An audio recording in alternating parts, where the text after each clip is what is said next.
ठीक है।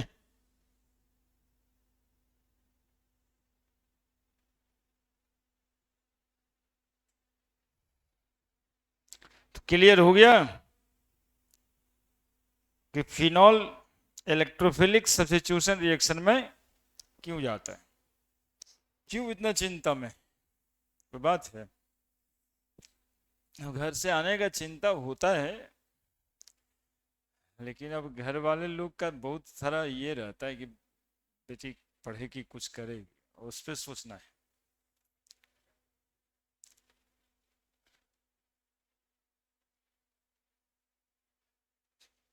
तुम्हारे लिए चिंता नहीं है, तुमने कुछ करेगा, तुम्हारे लिए भी चिंता है, उस चिंता को दूर करो, अब खत्म कर दो।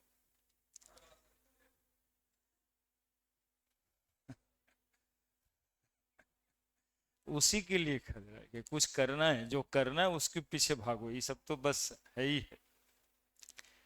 अब उसको सोचना है, लिखो जल्दी से। अरे कुछ करना है, क्वेश्चन बैंक खरीद के क्वेश्चन बैंक के साथ दिन रात सोना है बस।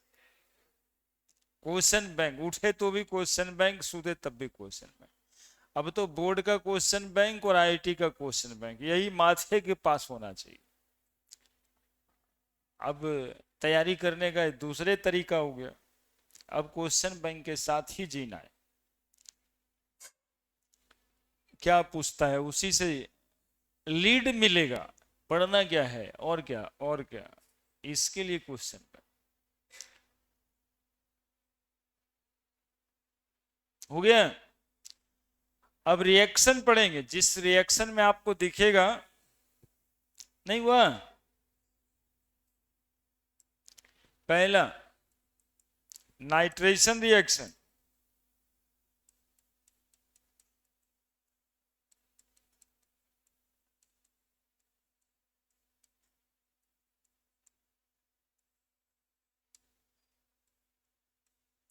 when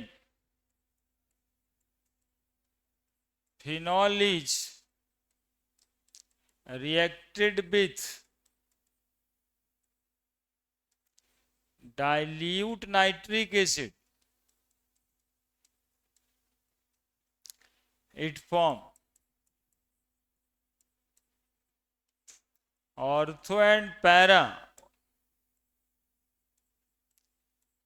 nitro substituted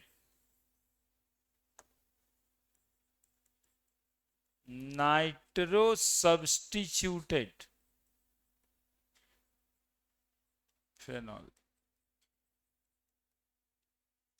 dilute nitric acid के साथ यदि फिनॉल को हम रिएक्ट करते हैं तो दो प्रोडक्ट बनेगा, ortho and para nitro substituted phenol, यानी ortho nitrophenol and para nitrophenol. ये देखो फिनॉल OH है ना, इसको हम इधर भी बना सकते हैं, इसमें कोई समस्या आप लोग को नहीं होना चाहिए। प्लस HNO3 डाइल्यूट लीजिएगा, मतलब वह कम कंसंट्रेशन वाला, ज्यादा कंसंट्रेशन वाला लेने से एक ही बार तीनों जगह पे NO2 लग जाता है ना।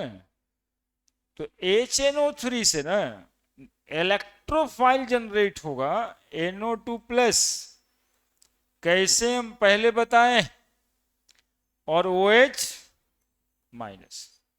ठीक है, तो इसमें इलेक्ट्रोफाइल किसको बोलोगे, तो बोलेंगे सर NO2 को इलेक्ट्रोफाइल बोलेंगे, है ना। इलेक्ट्रोफाइल पे प्लस चार्ज होता है, इसी वजह से तो इलेक्ट्रॉन लवर है ये। ठीक है, इलेक्ट्रॉन की डेंसिटी यहाँ कहाँ पे बढ़ेगी, ऑर्थो पे। देखे थे रिजोनेंस में इलेक्ट्रॉन रख दिया गया था सीधा, इलेक्ट्रॉन की डेंसिटी बढ़ जाने वाले इलेक्ट्रॉन रखा हुआ है कहाँ कहाँ पे, ऑर्थो और पारा पे। और उस रिएजेंट को क्या चाहिए, इलेक्ट्रॉन, तो इलेक्ट्रॉन यहाँ है ही है और उसको चाहिए, आकर के यहाँ जुड़ जाएगा, और इस पोजीशन पे जो एक वो हाइड्रोजन प्रेजेंट होता है वो वहां से हट जाएगा, और वो OH के साथ यहाँ पर एक OH होगा, नहीं, सब जगह पे एच एक ठो रहता ही है ना। और रेजोनेंस के वजह से क्या आ गया इसके अंदर, ऑर्थो और पारा पे इलेक्ट्रॉन, यहाँ यही तीन जगह ना। बस इतना चीजें दिमाग में रखना है, प्रोडक्ट तो खुद ही बनाना है। तो बन जाएगा ये ऐसे,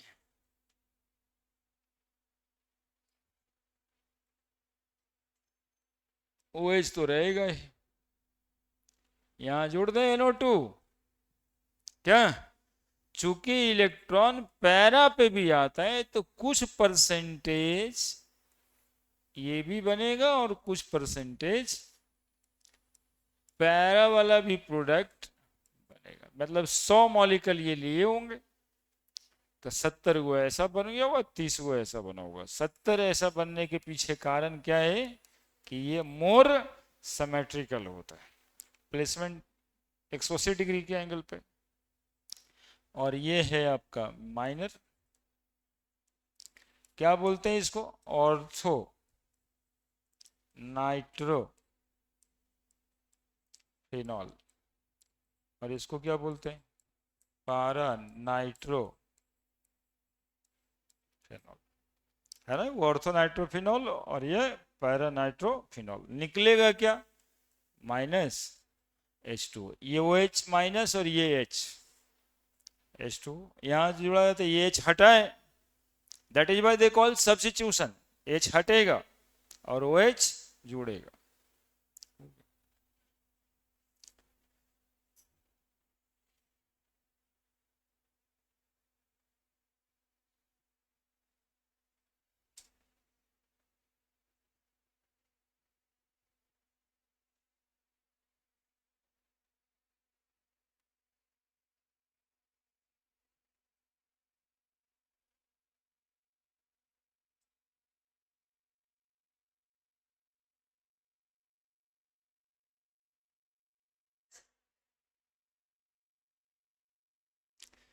बता रहे हैं गुंजन कुमार है, कहते हैं हम भी चिंता में हैं सर। चिंता नहीं करना है, अब चिंता को खत्म करना है। IIT का परीक्षा जनवरी में होता है, पता है ना सबको। 25 तारीख को होगा परीक्षा, 25। सोचिए, अब चिंता करना है, अब एक्सक्यूट करने का समय आ गया। हाँ देगा, ऐसा पूछता है, देगा ही, ये सबने पूछना है, भरेंगे ही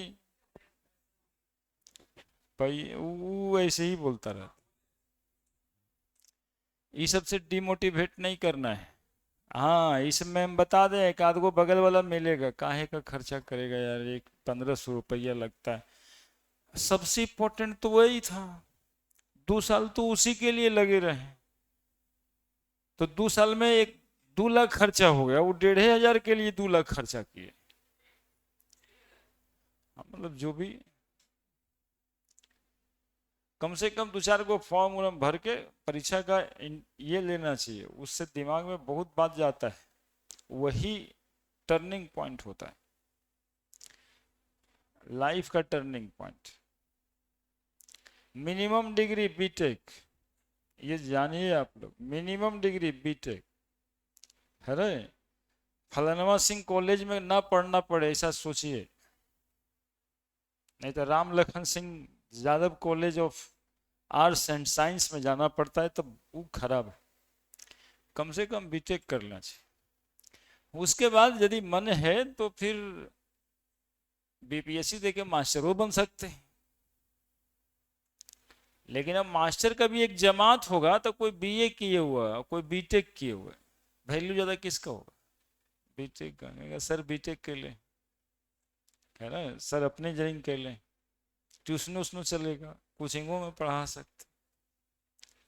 खाली BSc वाला को कोई पूछता है, कोई मतलब कि लिखा नहीं रहता है क्या रिक्वायरमेंट है कोई जॉब के लिए, देखिए नीचे, BTech MTech from any university, ऐसे करके लिख रहा, कितना बेइज्जती कर रहा है।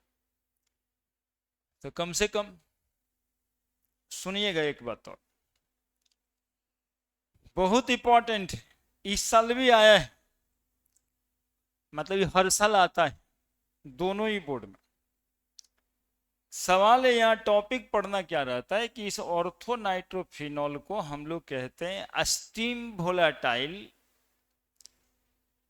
नहीं समझेगा, ये दोनों का मिक्सचर बन गया ना, रिएक्शन में ये दोनों का मिक्सचर बन गया। नाउ कहेगा हाउ इट सेपरेटेड, ये दोनों बन गया तो इसको सेपरेट कैसे करिएगा। तो ये दोनों के मेथड्स ऑफ सेपरेशन है डिस्टिलेशन। डिस्टिलेशन मतलब हीटिंग होता है, heating at high temperature in the absence of oxygen, distil करना होगा। तो ऑर्थोनाइट्रोफिनॉल का ना बॉइलिंग पॉइंट कम है, पैरानाइट्रोफिनॉल का बॉइलिंग पॉइंट ज्यादा है। तो जब ये मिक्सचर को हम बॉयल करते हैं तो जैसे ही ऑर्थोनाइट्रोफिनॉल का बॉइलिंग पॉइंट आता है ये वेपर बनना शुरू हो जाता है, और वो पूरा वेपर बन जाता है। तो वेपर को कलेक्ट कर लेंगे, कौन मिल जाएगा, ऑर्थोनाइट्रोफिनॉल, और जो बच गया हो गया सेपरेशन। तो how these are separated, by distillation method. अब दूसरा सवाल इसी से है कि orthonitrophenol is called as steam volatile while paranitrophenol not. अब स्टीम वोलेटाइल का मतलब ये हुआ कि स्टीम यानी 100 डिग्री सेंटीग्रेड में हॉट वेपर्स, यदि हम पानी का हॉट वेपर इसके थ्रू पास करते हैं तो स्टीम के साथ मिलके ऑर्थोनाइट्रोफिनॉल चला जाता है, यानी स्टीम के साथ ये भी भोला के पास चला जाता है। That is steam volatile but these are not. इसका क्या कारण है, why these are steam volatile these are not. ठीक है, तो कारण बहुत आसान है, तो पॉइंट करके लिखते हैं। Mixture of orthonitrophenol and paranitrophenol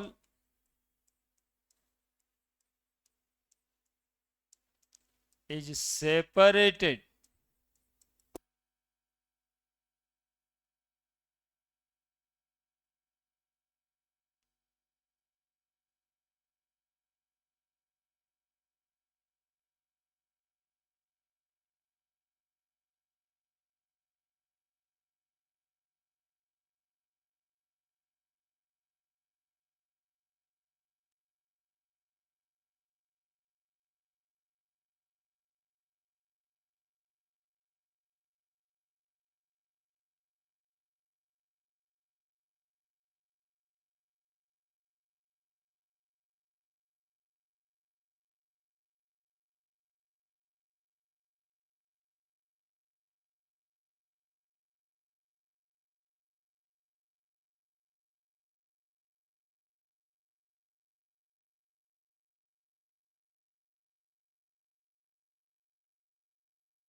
ठीक है। अब ऑर्थोनाइट्रोफिनॉल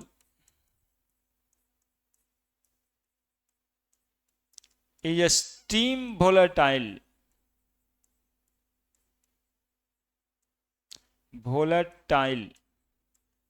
but paranitrophenol not। ये पॉइंट भी है बाबू, क्वेश्चन भी है। सीधे आगे लिख देगा भाई या जस्टिफाई, तो ये क्वेश्चन बन जाए।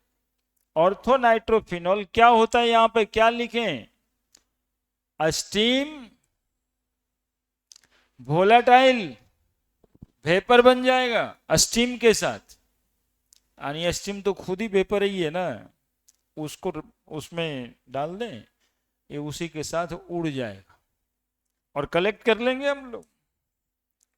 अब ये क्यों होता है, तो सुनते रहिएगा, जवाब यहीं पर मिलेगा, कहीं से इंपोज नहीं करना होता है। देखिए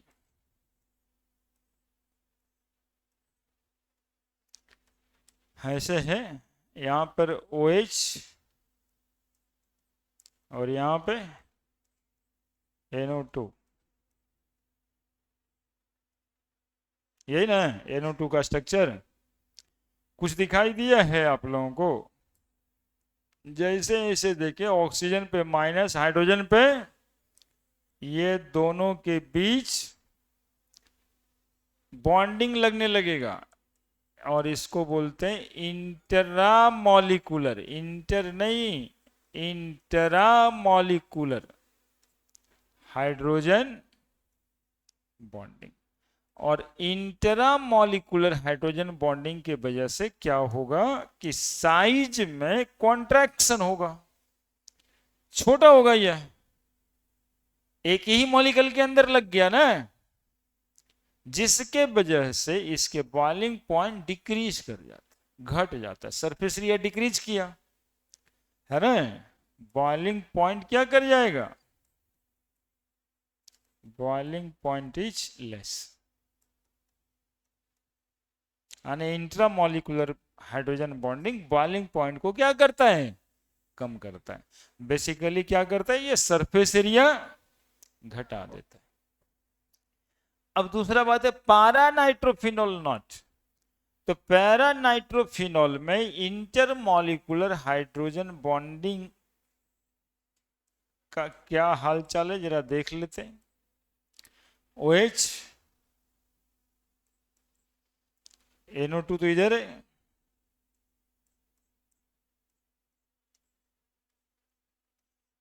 बोलो हाइड्रोजन और इसके ऑक्सीजन में इतना ना दूरी है कि लग सकता है कभी क्या, लेकिन एक दूसरा मॉलिक्यूल यहां लेके आता।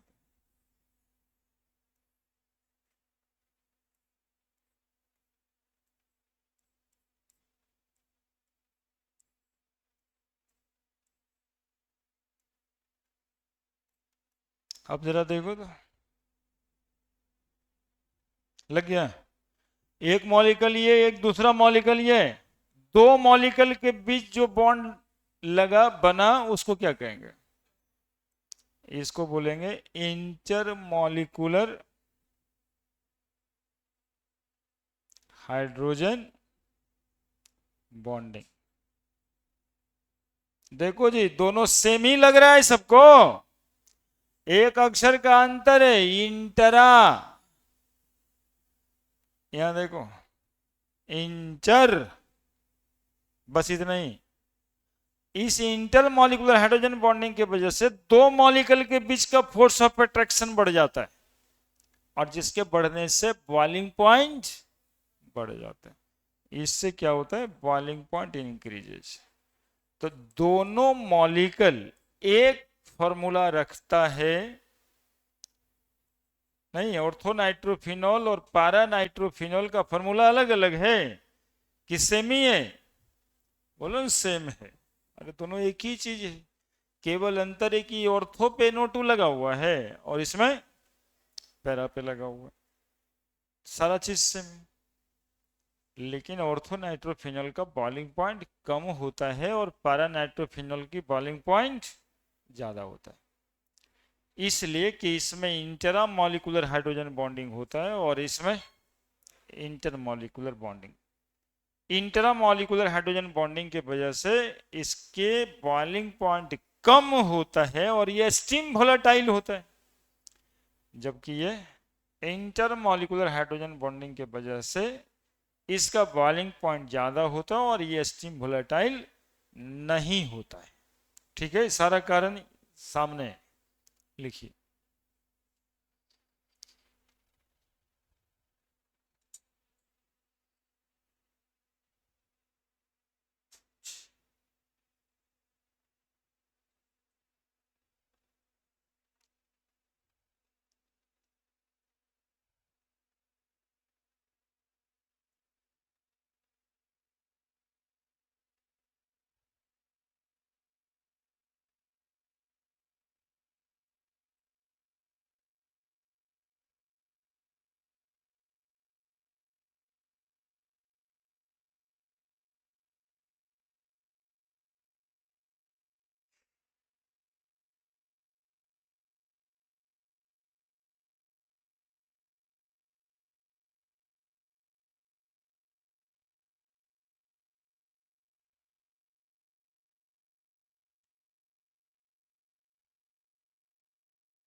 लिख दिए? फोटो से हो जाएगा या फिर लिखाना भी है? सब बिहार बोर्ड का सवाल है, लिखने वाला। मतलब दोनों बोर्ड का, मतलब आप लोग का ध्यान जाए इसलिए बोलते रहते हैं बिहार बोर्ड का है। बिहार बोर्ड वाले लोग अभी परीक्षा दे रहे हैं शायद, नहीं? चौरसिया जी परीक्षा दे के आ गए? देखिए,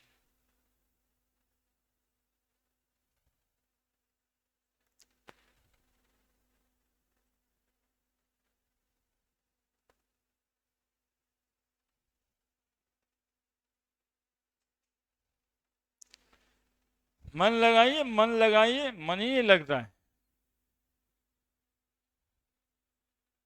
ठंडा का दिन आया है, अब देखिएगा 9 बजे भी उठने में आसकत लगेगा, है ना? नहाना तो 5 दिन बाद ही होगा। Ortho nitrophenol is steam volatile but पारा नाइट्रोफिनॉल नॉट।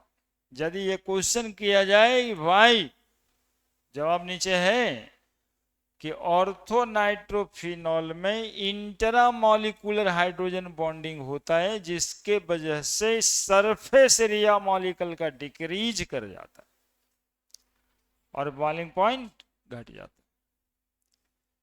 पैरानाइट्रोफिनॉल में इंटरमॉलिक्यूलर हाइड्रोजन बॉन्डिंग होता है, जिसके वजह से दो मॉलिक्यूल के बीच का फोर्स ऑफ अट्रैक्शन का स्ट्रेंथ मजबूत हो जाता है और इसलिए बॉइलिंग पॉइंट बढ़ जाता है। दोनों का जवाब अपना अपना है। इसको चिलेशन इफेक्ट भी कहते हैं, थोड़ा नाम है सिर्फ, अलग से याद रखिएगा, चिलेशन इफेक्ट।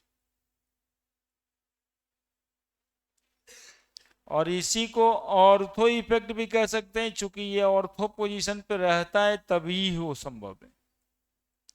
तो कहीं पर चिलेशन इफेक्ट भी लिखा जाता है, कहीं पे ऑर्थो इफेक्ट। चिलेशन एक्चुअली में चिलेट एक शब्द है,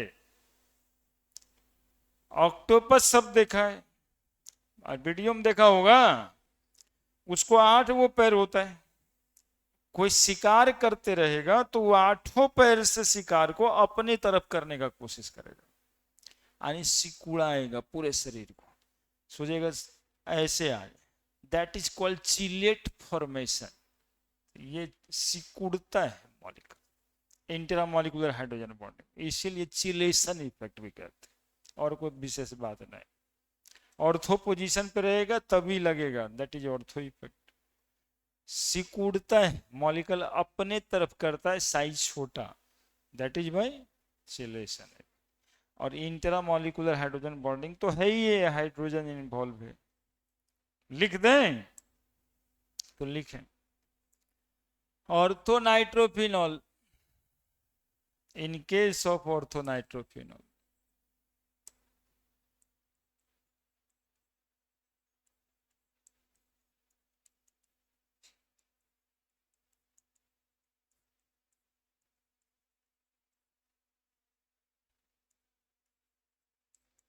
intra molecular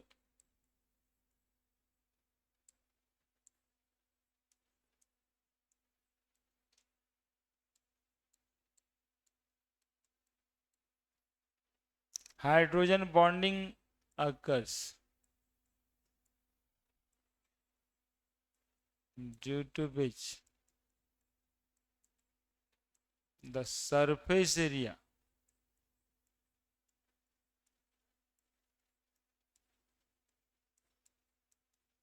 of molecule decreases, surface area of molecule decreases, and hence the boiling point also decreases.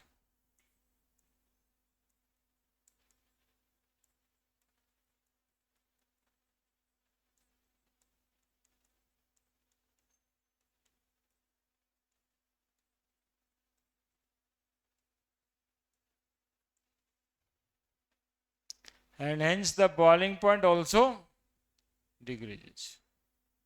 However,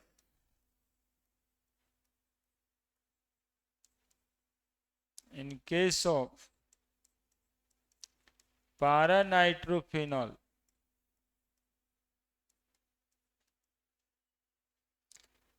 the intermolecular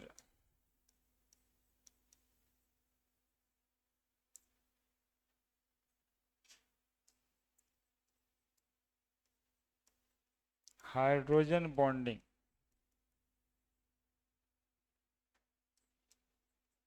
takes place.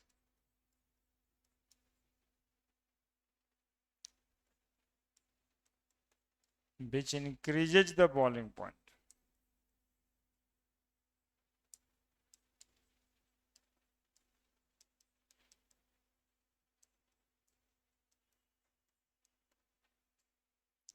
In case of orthonitrophenol, intramolecular hydrogen bonding occurs, due to which the surface area of molecule decreases, and hence the boiling point also decreases. और यही जो boiling point कम गया, इसी के वजह से इसको हम क्या बोलते हैं, स्टीम वोलेटाइल, जबकि पारा नाइट्रोफिनॉल को नहीं, है ना। तो due to lesser boiling point, orthonitrophenol is a steam volatile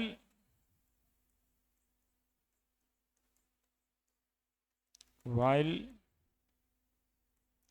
para-nitrophenol not.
हो गया, लिख दिया, बढ़े बढ़े।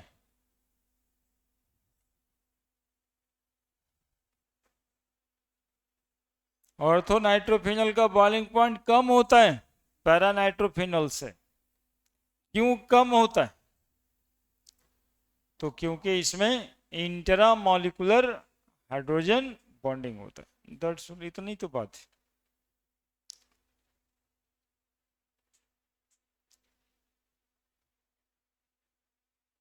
ऑर्थो नाइट्रोफिनॉल और पारा नाइट्रोफिनॉल आइसोमर है, तो आइसोमर का फिजिकल प्रॉपर्टी ही तो चेंज होता है, केमिकल प्रॉपर्टी तो ऑलमोस्ट सिमिलर ही होता है ना, फिजिकल प्रॉपर्टी ही बदलता है। और फिजिकल प्रॉपर्टी में मेजरली ये बॉइलिंग पॉइंट मेल्टिंग पॉइंट ही तो आता है, बदल गया। में कोई आश्चर्य वाली बात है नहीं। बढ़ जाए, केवल स्टूडेंट वाला कर्तव्य में रहिएगा ना, कुछ ना कुछ हो जाता।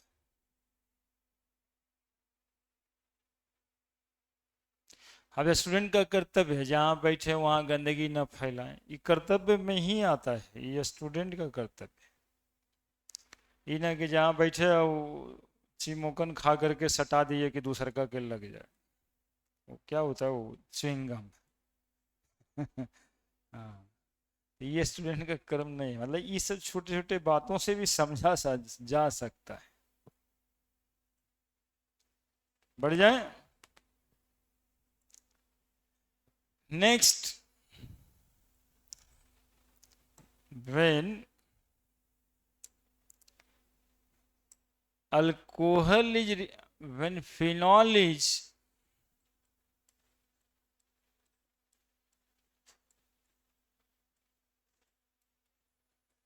reacted with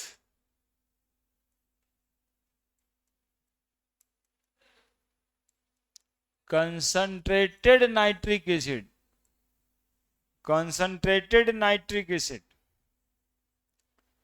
तो ऑर्थो और पारा पे ही NO2 जाएगा, लेकिन चूंकि कंसंट्रेशन ज्यादा है तो साइमल्टेनियस अटैक हो जाता है तीनों पोजीशन पे एक साथ। इट फॉर्म, जानते हो क्या लिखेंगे? पिकरिक एसिड।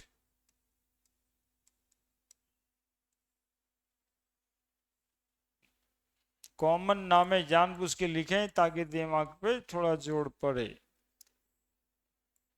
इसे पिक्रिक एसिड कॉमन नाम है।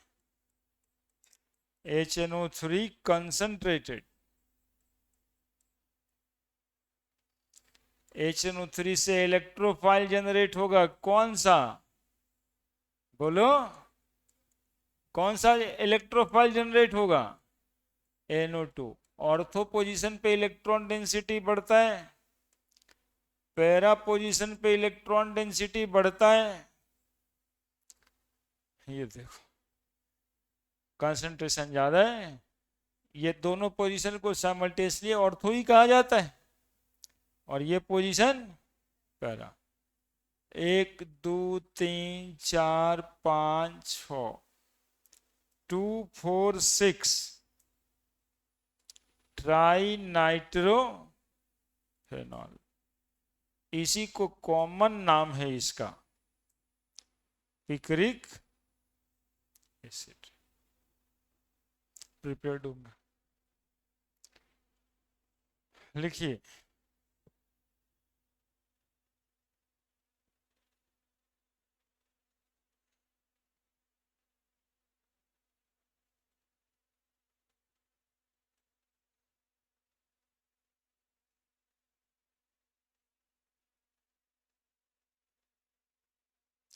Picric acid commonly strong acid कहा जाता है।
हो गया, लिख दिए। ये हुआ है किस वजह से, बोलो, अरे किस वजह से ये बात हुआ। एक ही वजह था यार, कंसंट्रेटेड था ये। डाइल्यूट रहेगा तो मोनो एक एक NO2 सब्सिट्यूट होगा, और कंसंट्रेटेड हुआ तब तीनों जगह पे से, बस इतना सा बात दिमाग में रख। ठीक है, नेक्स्ट नंबर तुम लोग अपने डिसाइड करना। Halogenation reaction, halogenation,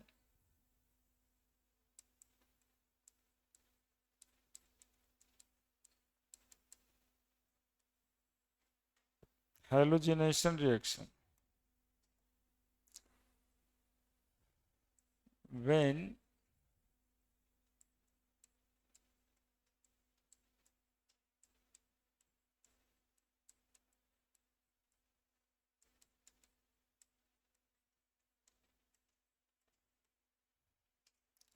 phenol is reacted with halogen Br2Cl2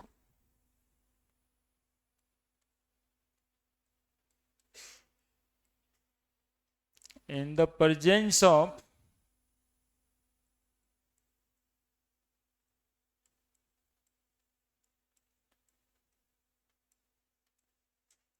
organic solvent chloroform carbon disulfide, it form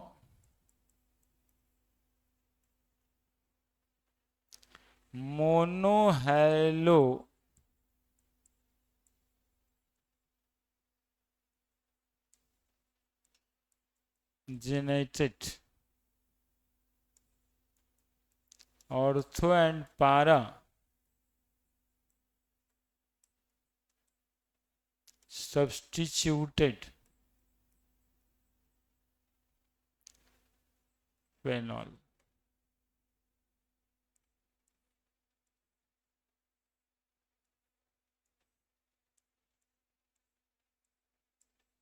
OH plus Br2, यहाँ पे लिख देते हैं carbon disulphide, organic solvent CaCl3 chloroform.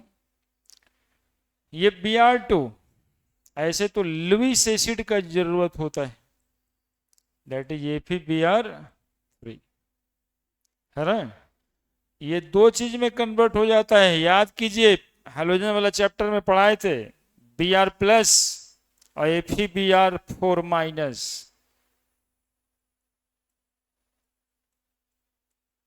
याद है कुछ क्या, क्लोरोनियम आयन, ब्रोमोनियम आयन, है ना। Br पे जनरली माइनस होता है, लेकिन इस सिचुएशन में Br पे प्लस होगा, और Br प्लस क्या बन गया, इलेक्ट्रोफाइल। अब इसको ऑर्थो और पैरा पोजीशन पे जोड़ देना है।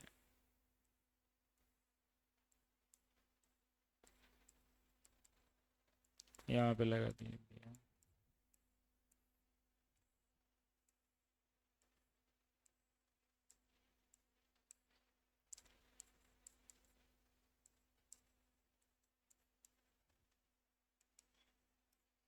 4 ब्रोमोफिनॉल,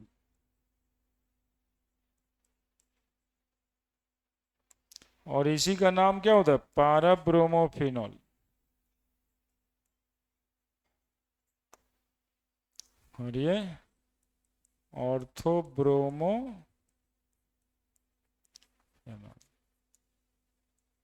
और 2 ब्रोमोफिनॉल।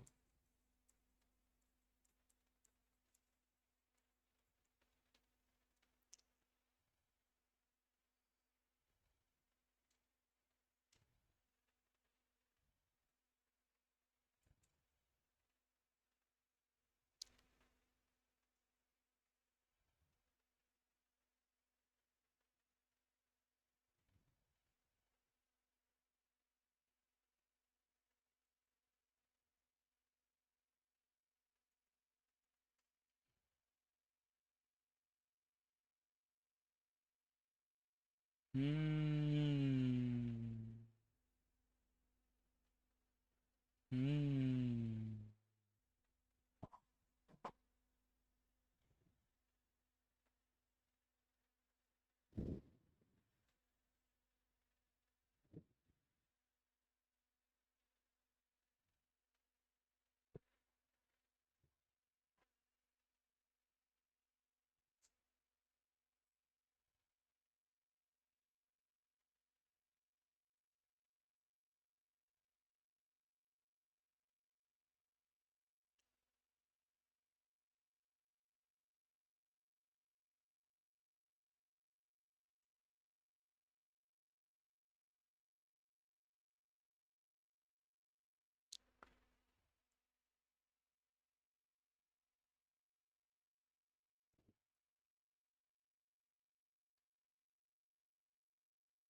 हो गया, हो गया।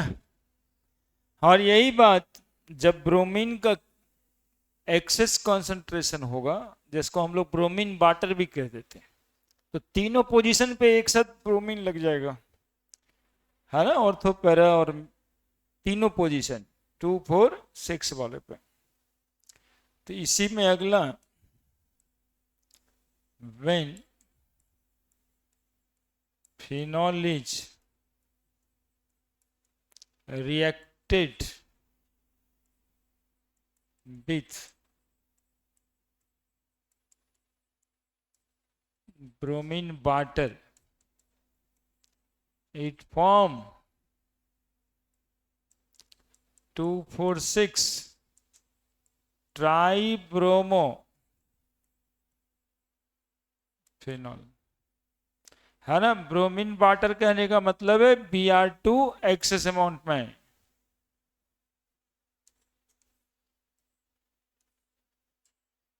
देखो इसका एक्सेस अमाउंट हम समझाएंगे। OH प्लस 3 गो Br ले लेते हैं, एक्सेस इसी को कहे, 3 जगह पे लगेगा, तो 3 गो Br2 ले लेते हैं, इसी को लिखे हैं ब्रोमीन वाटर।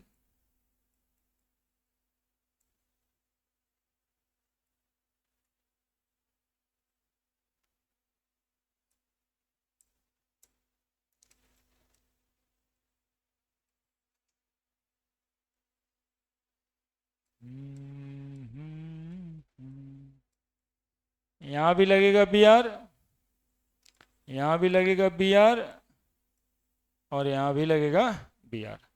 तीनों जगह से हटेगा क्या, H, और 3 को Br। देखो बैलेंस भी कर दिए, पिछला बार नहीं लिखे थे इतना, एक्सेस दिखाने के लिए, ब्रोमीन वाटर एक्सेस अमाउंट।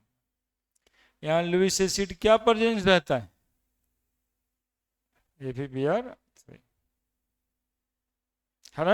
अरे एक चीज बताए थे, देखो ऐसे बताए थे, Br2 FeBr3 आयरन को होता है अवेलेबल डी ऑर्बिटल, तो टेम्पररी इलेक्ट्रॉन ब्रोमीन Fe के डी ऑर्बिटल में रखता है, और ये बन जाता है ये प्लस Br प्लस।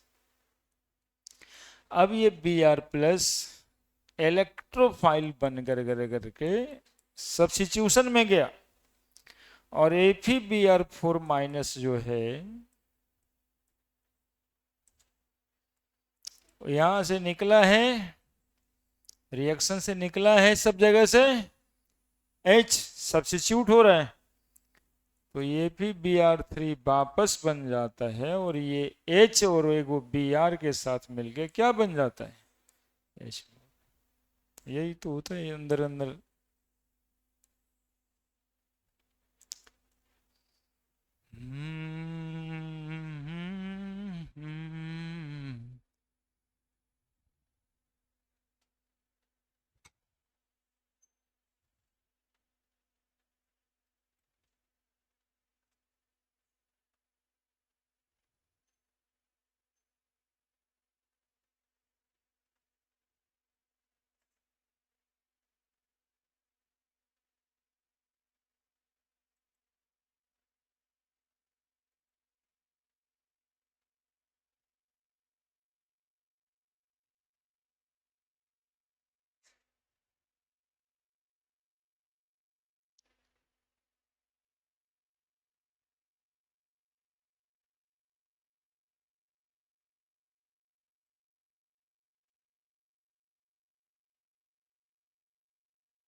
लिख दिया? हो गया? बोलो। अब देखिए यहाँ पे एक सवाल दिखाई दे रहा है। हाँ, देखिए question, right the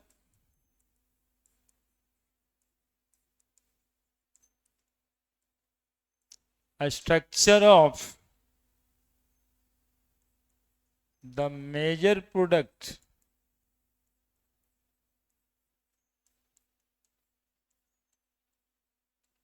formed from the following reaction.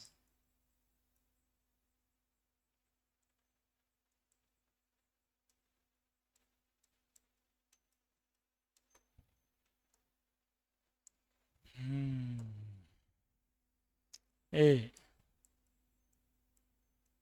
Mononitration of 3-methyl phenol. B.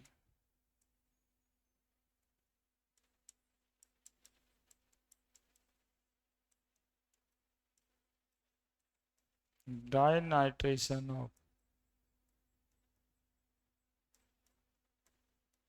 3-methyl phenol.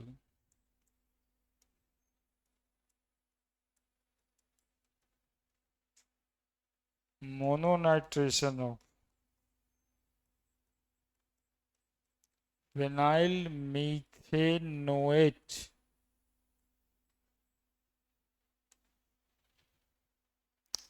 कैसे बनाएंगे सवाल? बिल्कुल आसान है, जान दो, इतना आसान है, इतना आसान है कि इतना आसान कुछ हो ही नहीं सकता।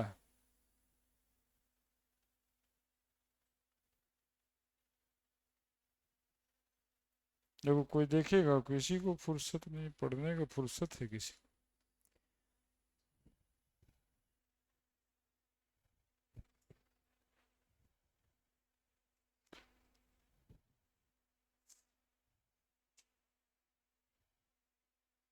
हम्म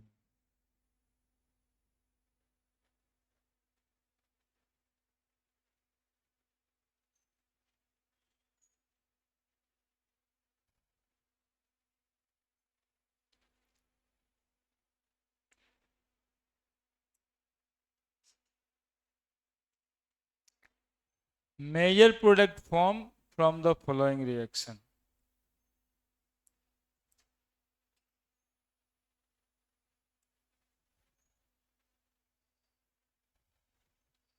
क्या आंसर होगा?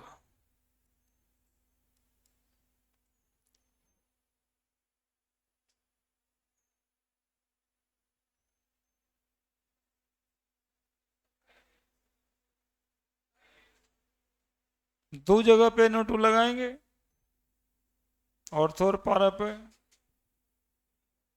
हाँ, एक ही साथ, तभी तो होगा डाइनाइट्रेशन। वो जो तीन जगह पे लगाया है वो ट्राइनाइट्रेशन है। मोनोनाइट्रेशन ऑफ 3-मिथाइल फेनॉल, देखो पहले लिखो, 3-मिथाइल फेनॉल। 1 2 3 नाइट्रेशन करना है, मोनोनाइट्रेशन, HNO3, है ना? अब NO2 ग्रुप जोड़ना है। जानते हो इसमें सिर्फ क्या बचपन बदमाशी कर सकता है या नहीं आ सकता है, या कंफ्यूज हो अभी तुम कि NO2 यहां लगाएं कि NO2 यहां लगाएं? और क्या बात का कंफ्यूजन, यही ना कि यहां लगाएं? बोलो कहां लगेगा? यहां लगे। बस इतना ही के लिए सवाल है। पैरा वाला ज्यादा सिमेट्रिकल होता है, ज्यादा बनता है, तो जब एक ही को बनाना है तो यही बनाना चाहिए, ठीक है? और यदि दूसरा बनाना है मेजर माइनर करके, तो OH CH3, अभी भी दो पोजीशन बच रहा है, यहाँ और यहाँ। कहाँ लगाना चाहिए? यहाँ, इधर। क्यों? हाँ, क्योंकि केमिस्ट्री में एक पोजीशन के एक और बात होता है, क्राउडनेस, अस्टेरिक हिंडरेंस। तो यहां से ज्यादा फ्री है ये पोजीशन, क्योंकि ये भी ऑर्थो है और ये भी ऑर्थो है, दोनों तो इक्विवेलेंट है, तो NO2 तो दोनों में से कहीं लग सकता है। तो यहाँ भीड़ में क्यों लगाओगे? यार थोड़ा फ्री ज्यादा है इसलिए इधर लगा। तो ये एक प्रोडक्ट ये भी बन सकता है, ये भी बन सकता है। ऑप्शन यदि ये वाला है तो टिक लगेगा इसी पर, और ये नहीं है तो टिक लगेगा इस पर। दोनों है तो दोनों पे टिक लग जाए, लेकिन जब दोनों है तो इसमें बैठना पड़ेगा एडवांस में।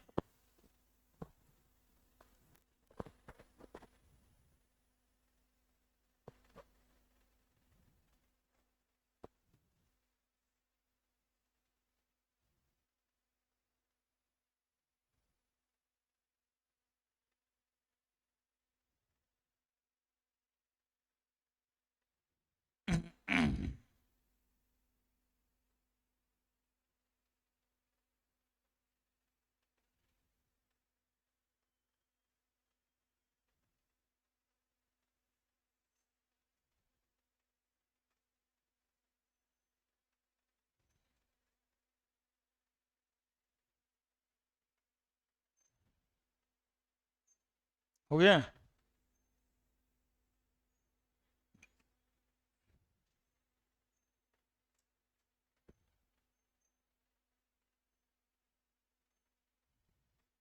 हो गया?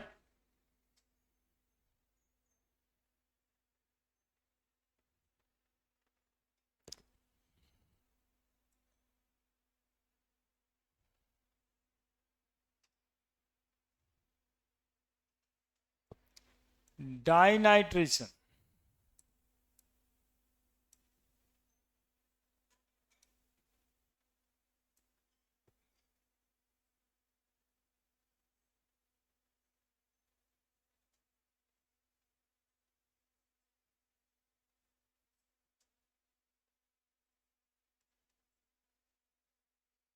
OH 3 methyl plus nitric acid, dinitration कराना है। तो दो ही को तो जगह है लगाने वाला, ये तो कोई टेंशन ही ना देगा। CH3, OH है ही है यहाँ पे, क्या जी, क्या टेंशन है? एक NO2 यहाँ लगा देते हैं, एक NO2 वहाँ लगा देते हैं, डाइनाइट्रेशन हो गया। कोई यहाँ लगा देगा वो गड़बड़ करेगा, क्योंकि नाम लिखने में गलती हो जाएगा। नहीं, नाम लिखने में गलती होगा ना, इधर से गिनेंगे तो 1 2 3 हो जाएगा, इधर से गिनेंगे तो 2 पे आ जाए, नाम लिखने में गलती हो। C क्या है ये? फिनाइल मिथानोएट, फिनॉल है ही नहीं है, फिनाइल मिथानोएट, समझ रहे हैं जी? मिथानोएट ईस्टर को बोलते हैं जी, है ना? Methyl phenyl methanoate, C∠O CH3,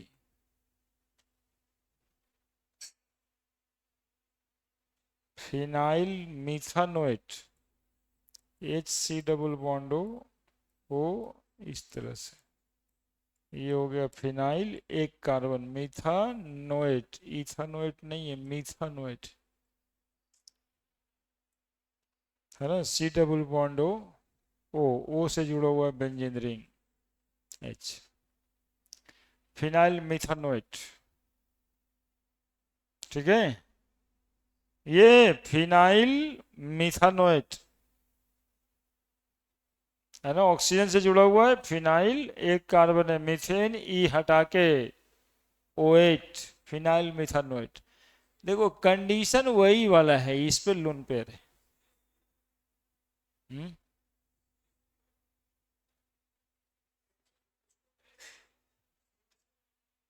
अच्छा, देख ले, मोनोनाइट्रेशन करना है, क्या रिएक्ट करा लेंगे?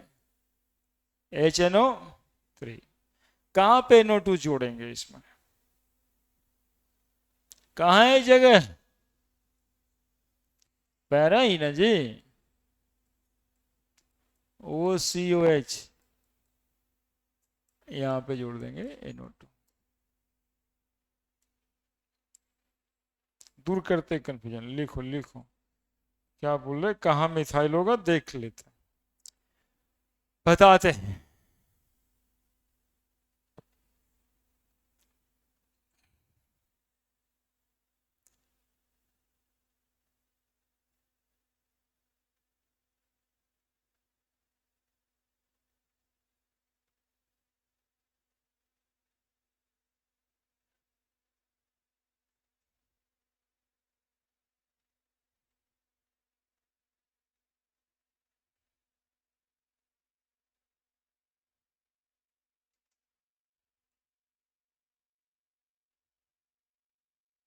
मीथेनोएट ठीक ही तो है ये।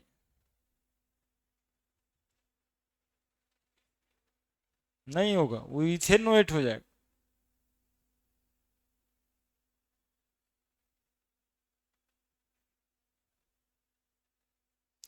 गड़बड़ है, तुम गड़बड़ बोल रहे हैं। जैसे देखो, ई ऐसे लिखा था, HC double bond OCH3, this one is methyl, ये मिथाइल, इधर क्या कार्बन है, दैट इज मिथाइल मिथानोएट, है ना? तो यहाँ भी फिनाइल मिथानोएट है, HC डबल बॉन्ड O, यहाँ पे फिनाइल रिंग, इसका नाम होगा फिनाइल मिथानोएट। ठीक है, गड़बड़ है एनसीईआरटी में, गड़बड़ है, फोटो बना लो। इथानोएट बना दिया मिथानोएट की जगह।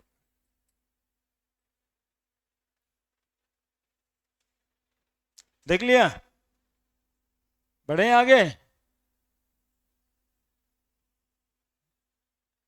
कल हम लोग पिछले क्लास में 11:30 11:45 तक पढ़े थे।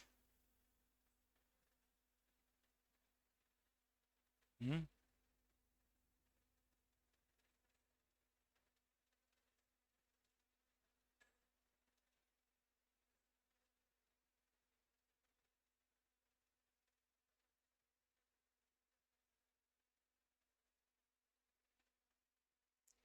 बोलो दिक्कत है तो समझा दो, फिर अगला देखेंगे।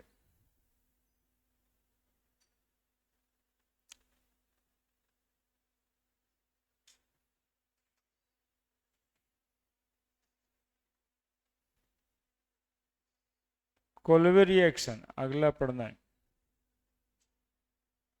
बढ़े।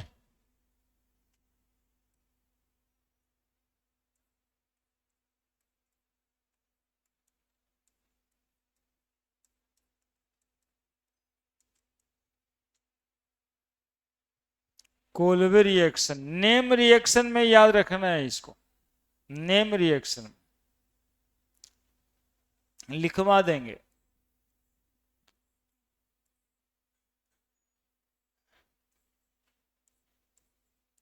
फिनॉल NaOH के साथ में इसको रिएक्ट करा देते हैं, क्या बनेगा जी?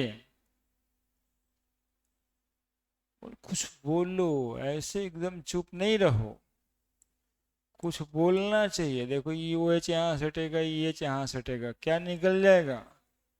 वाटर, और यहाँ जुड़ जाएगा ONa। This molecule is called sodium phenoxide. लिखवाएंगे तब ना उतारोगे, समझाने के लिए हम इसको पहले लिखने लगे हैं, सोडियम फिनॉक्साइड। अब इसमें ना कार्बन डाइऑक्साइड जोड़ देंगे, ये सोडियम फिनॉक्साइड में क्या जोड़ दिए, कार्बन डाइऑक्साइड। कार्बन डाइऑक्साइड का खेला क्या है इसको सुनेगा तुम लोग। अभी तक कार्बन डाइऑक्साइड को तुम लोग इस नजरिए से देखा नहीं है, आज देखो। CO2 ऑक्सीजन कैसा एलिमेंट है, इलेक्ट्रोनेगेटिव। तो इलेक्ट्रोनेगेटिव एलिमेंट अपने तरफ इलेक्ट्रॉन ले लेगा। तो बताओ C डबल बॉन्ड O और O पे माइनस, इस कार्बन पे क्या चार्ज पड़ गया, प्लस।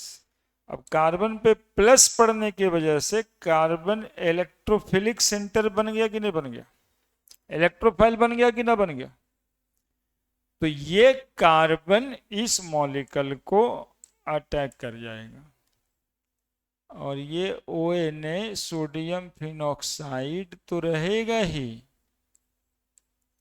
है ना। O-Na+, ये आयनिक बॉन्ड होता है, नहीं भी लिखे तो आपको समझना चाहिए। बॉन्ड कैसा है ऑक्सीजन सोडियम के बीच, आयनिक। सोडियम हमेशा इलेक्ट्रॉन लॉस करेगा, ऑक्सीजन हमेशा इलेक्ट्रॉन गेन करेगा। यहां पर क्या जोड़ दें, प्लस। एक तरफ है डबल बॉन्ड, एक तरफ है O-, क्या यही ना, कार्बन इलेक्ट्रोफाइल था। अब इसको एसिडिक मीडियम में वाटर डाल देते, H2O हाइड्रोलाइज कर देना। तो हाइड्रोलाइज करिएगा तो क्या होगा वो देखिए, ऐसे यहाँ पे ONA की जगह OH आ जाएगा, ये C डबल बॉन्ड O और O के साथ H। This molecule is called salicylic acid या 2 hydroxy benzoic acid, 2 hydroxy benzoic acid. इसमें हम आपके सामने ना, हम आपको दिखाए कि हम याद वाद नहीं कुछ किए थे, आप भी मत कुछ करिए, आप थोड़ा सा समझिए बात को कि कौन कैसे रिएक्शन कर सकता है, तो वो याद हो जाए। और जो लैंग्वेज लिखाते हैं ना उसको रटने से याद नहीं रहेगा, वो पढ़ना तो वैसे ही है। देखो कैसे, देखो हम लिखाएंगे, when phenol is react with alkali NaOH और KOH, it form sodium phenoxide, KOH रहता था potassium phenoxide, which again reacted with electrophile carbon dioxide, weak electrophile कहा जाता है कार्बन डाइऑक्साइड, ठीक है। Upon hydrolysis it form salicylic acid, the reaction is called as Kolbe reaction. लिखिए, when phenol is react with, when phenol is react with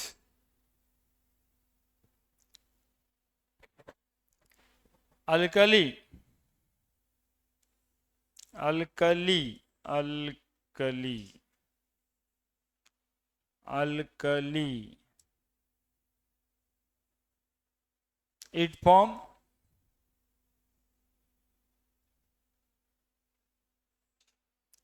sodium salt of, sodium phenoxide, सीधा सीधा लिखो, sodium phenoxide, it form sodium phenoxide, sodium phenoxide,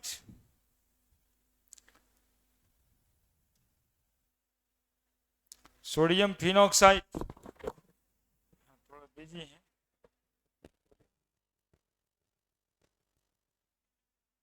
ठीक है, दवा order किए, ठीक है, ठीक है, देना है तो ठीक है, अभी बिजी है।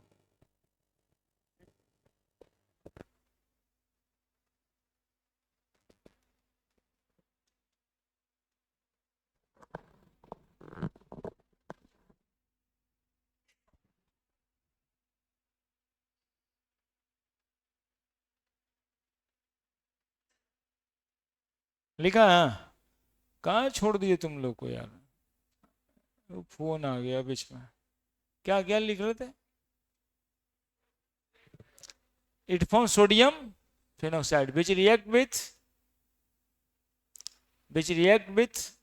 weak electrophile carbon dioxide. weak electrophile carbon dioxide. weak electrophile carbon dioxide.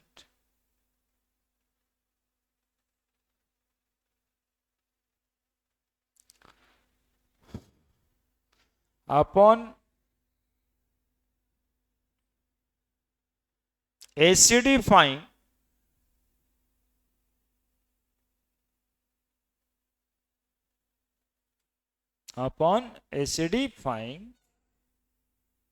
it gives salicylic acid. It gives salicylic acid.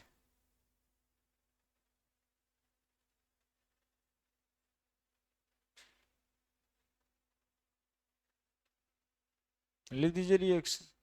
The reaction is called as Kolbe reaction. The reaction is called as Kolbe reaction.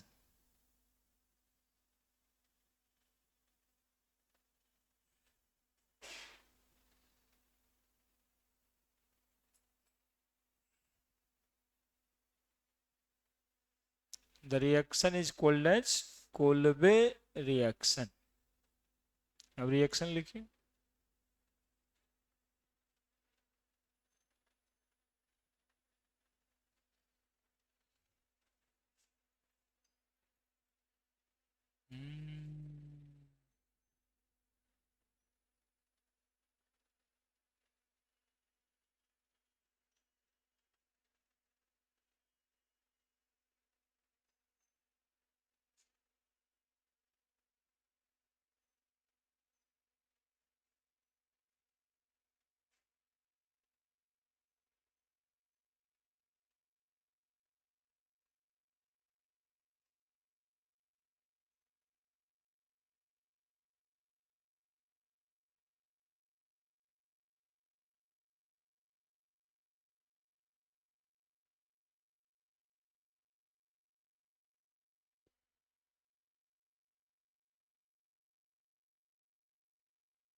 लिख दिया.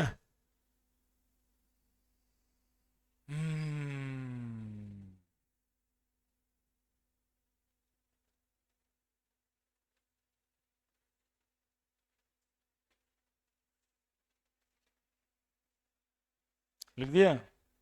बहुत important है, टिक लगाना है ना. अभी एक reaction और लिखेंगे, वो भी टिक लगाओगे. दो गो नाम रिएक्शन हर बार आता है, मतलब एक दो साल में एक कभी ना कभी आ ही जाता है. अब क्वेश्चन पेपर यदि तुम लोग पलट रहा होगा तो नाम सुना होगा, राइमर टाइमन रिएक्शन. कब नहीं आता है? हर एक आध साल के अल्टरनेट पे सब जगह ही आता है. बोर्ड में, आईटी में, मेडिकल में, मतलब कहीं ना कहीं तुमको मिलेगा. तो CO2 act as weak electrophile की स्ट्रॉन्ग इलेक्ट्रोफाइल? हाँ, Reimer Tiemann reaction. Reimer Tiemann reaction name reaction है. भाई साहब होंगे राइमर टाइमन, है ना. सुबह में नहीं सोचना रहता है कि सुबह उठेंगे. सुबह उठेंगे ये सोचना रहता है रात को 11 बजे. तो रात में तो लापरवाही से 2-3 बजा देते हैं।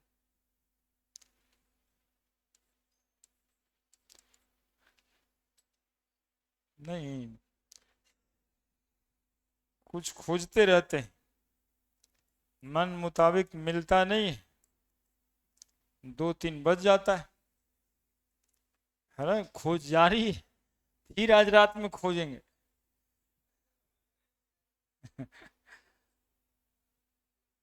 नहीं, हम गलत बोल रहे थे, आप बताइए, आप ऐसा करते हैं कि नहीं? कभी कभी ना करने के बाद ये सोचिए कि हम कर क्या रहे थे, क्या खोज रहे हैं, है ना, इसमें क्या खोज रहे हैं जो नहीं मिल रहा है। ये 2 बजे 3 बजे, अब देखिए ना उसके करने के हिसाब से अभी तक नींद में हैं, जैसे लग रहा है सो जाते ज्यादा अच्छा था। ओएच के बजाय क्या बना दें, देखो क्या बना दें, वो बहुत चिढ़ाता हमको। अभी जो रिएक्शन लिखे थे क्या वो दूसरा रिएक्शन है ये एच यहां से गया, ये ओ एच यहां से गया, वाटर निकल जाएगा। और लिखे चाहे ना लिखे, अब अंडरस्टूड हो जाता है इसे। फिनॉल को NaOH के साथ रिएक्ट करा के सोडियम फिर ऑक्साइड बना, जानते हो काहे कराते हैं ये? फिनॉल की रिएक्टिविटी को थोड़ा और इन्हांस कर देने, है ना, चूंकि माइनस और प्लस चार्ज हो जाता है, लोन पेयर इधर में आता है और ज्यादा है और बढ़िया से है इसके। अब इसमें एक रिएक्टेंट हम लोग इलेक्ट्रोफाइल ही बनाना है, CHCl3 को लेते हैं। यहाँ देखो CHCl3 को लोगे तो Cl अपना इलेक्ट्रॉन लेके जाएगा कि नहीं जाएगा? तो इस कार्बन पे क्या चार्ज पड़ जाएगा? प्लस। तो CHCl3 से आपको मिल जाएगा CHCl2 plus, electrophile. Cl minus तो निकल के जाएगा ही, ये मिल गया आपको इलेक्ट्रोफाइल। यही इलेक्ट्रोफाइल ऑर्थो पोजीशन पर जोड़ दीजिएगा, तो समझ आ जाता है ना कि क्या हमें मिला है, तो क्या जोड़ना होगा, ये समझाने के लिए। क्या जो यहां जोड़ दें, CHCl2, ठीक है, और फिर से इसमें रिएक्ट करा देंगे हम NaOH, 2 मॉलिक्यूल, ठीक है। बोले इससे क्या करिएगा सर, इससे क्या कहना चाहते हैं आप सर? तो हम आपको दिखाते हैं कि मेरे तरह से सोचिएगा तो आप भी सोच लीजिएगा, है ना। 2 गो NaCl दिखाई दे रहा होगा, अब 2 गो OH भी दिखाई दे रहा है। Cl को हटा के क्या लगा दें,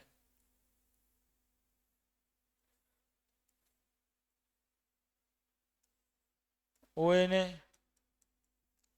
अब यहां पर CH,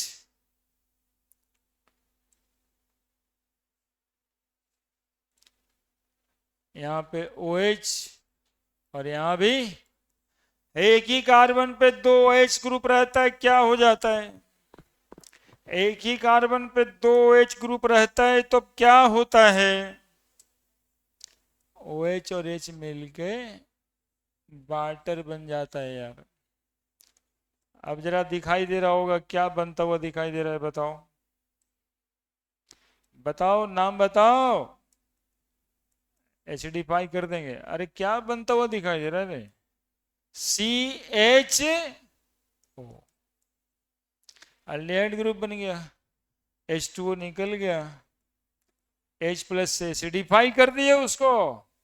this molecule is called salicylaldehyde and the reaction is called Reimer Timer reaction. Timer नहीं, टाइमन। बहुत बार पूछता है, बहुत बार पूछता है, ठीक है। और जानते हो, बहुत बार तो पूछता ही है, और कभी कभी ये ऐसे भी पूछता है, एकदम छुटकू को में लिख देते हैं।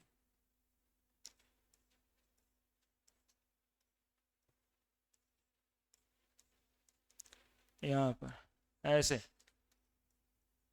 NaOH plus CHCl3 H plus एक के साथ, और कुछ ना।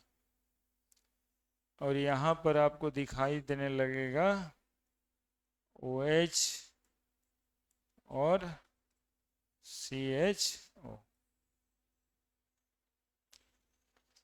तुम लोगों को कभी कभी एकांत में लगता होगा ना कि बोर्ड वाला मास्टर साहब को पता कैसे चल जाता है कि वो दूसरे से देख के लिखा है। यही है वो रिएक्शन, यही यही है वो रिएक्शन। ऐसा का लिख देते हैं ना तो उसको समझ आ जाता है कि ये अपने से ना बनाया है, ये कहीं से उतार के लिखा है। यही सब एवरेज कराता है। अब ऐसे लिखा है, अब खाली स्थान भरना है तब तो ठीक ही है, भर देंगे। लेकिन अब कह रहा है कि right the notes on Rymer Tiemann reaction. ठीक है, पलट के देखिएगा ना पिछले साल का पेपर, वो जो 6 क्वेश्चन रहता है ना 5-5 नंबर का अंतिम में, उसी में से एगो में मिल जाएगा। तो ये ऐसे करके लिख दिए। अब देखिए याद भी रहेगा, ये समझने वाला है। क्या लिखना है? When phenol is react with alkali, phenol is react with alkali, alkali ऐसे नहीं लिखता है। अब बाद में उन्हें जाकर के अल्काली मत पढ़ना। सर ये सब तो ठीक है, अल्काली क्या लिखल है? Alkali. It form sodium phenoxide when it treated with electrophiles chloroform. उसके बाद चुप हो जाइए। Upon acidifying it form salicylaldehyde. ठीक है, ये NaOH ही था ना रिएक्शन में जो यहां भी लगा। अब जहां जहां रहेगा वो लगेगा वो। लिखिए when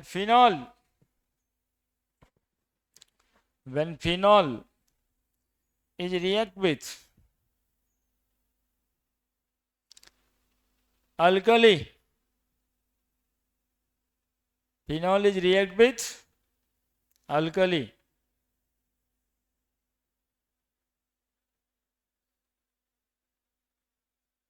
in the presence of chloroform,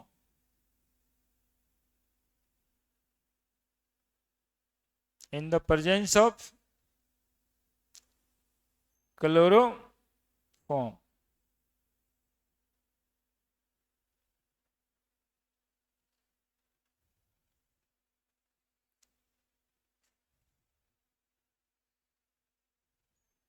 it forms salicylaldehyde, it forms salicylaldehyde. The reaction is known as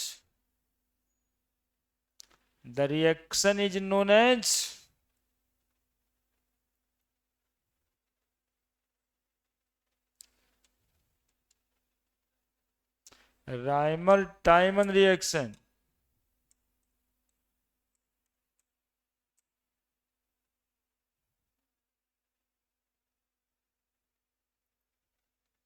The reaction is called as Reimer-Tiemann reaction.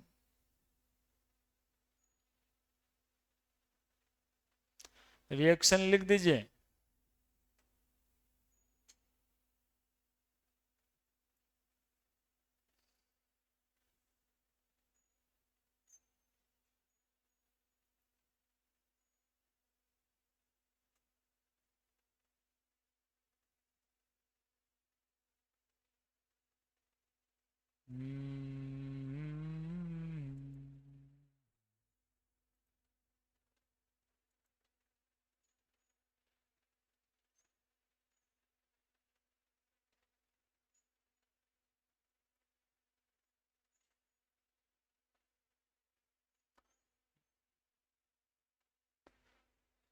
दो तरीका से लिखे रिएक्शन, एक ऊपर वाला जो समझने वाला है, और जो समझते हैं कि हम समझ के ये सब क्या करेंगे, वो नीचे वाला।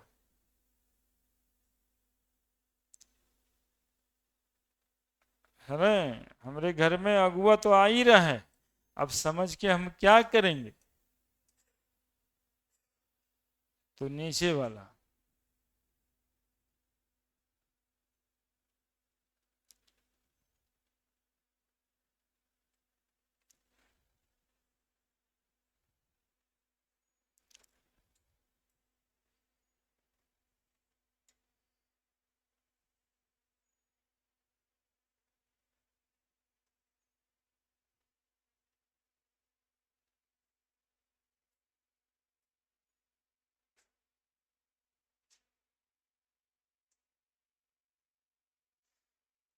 समझे।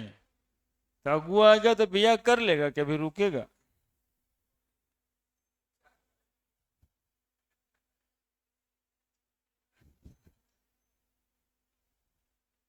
नहीं, अभी रुकेगा कि मतलब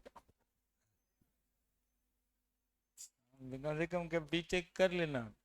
बहुत कम नंबर में बिहार में बहुत सारे इंजीनियरिंग कॉलेज है, मिनिमम यदि इधरे पढ़ना पड़े तो कम से कम इंजीनियरिंग कॉलेज बगल वाला में चले जाना।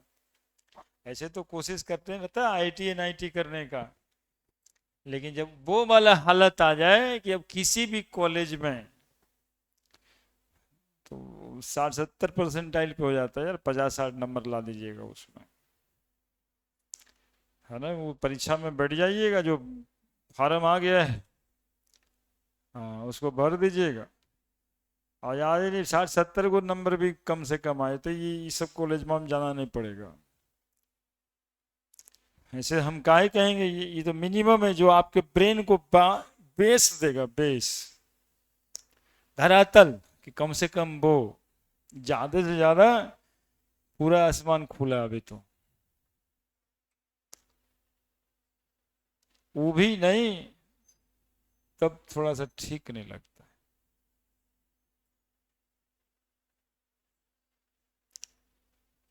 बढ़िया है। नाउ द रिडक्शन रिएक्शन हो गया है, अब ज्यादा नहीं।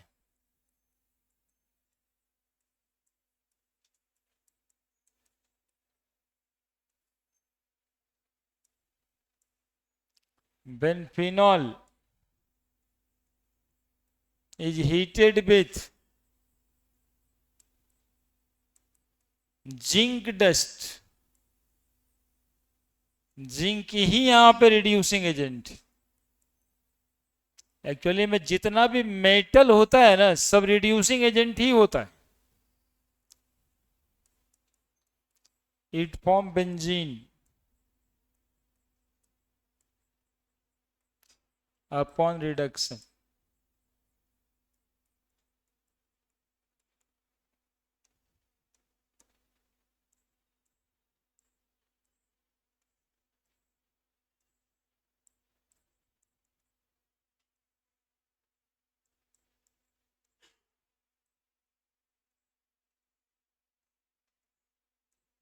Plus ZnO, zinc oxide. और एक होगा oxidation reaction.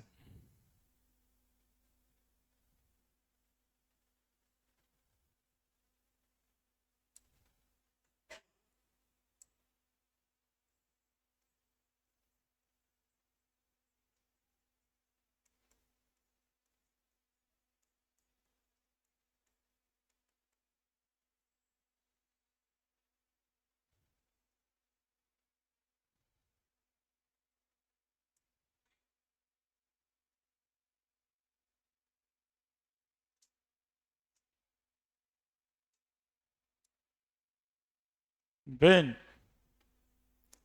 phenol is react with a strong oxidizing agent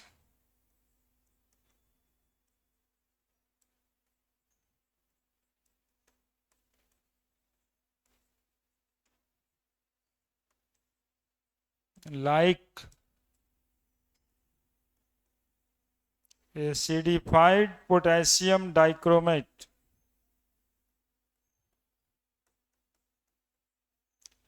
It form benzoquinone upon oxidation, oxidation reaction में जाके बेंजोक्विनोन बनाते हैं।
दिस मॉलिक्यूल इज कॉल्ड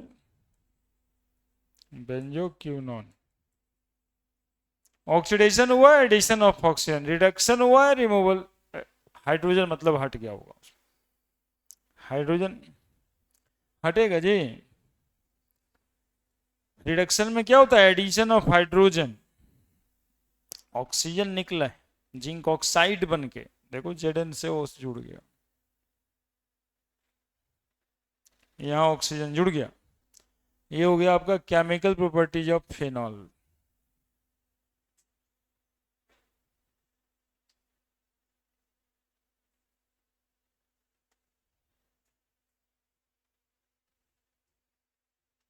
फिर मिलते हैं।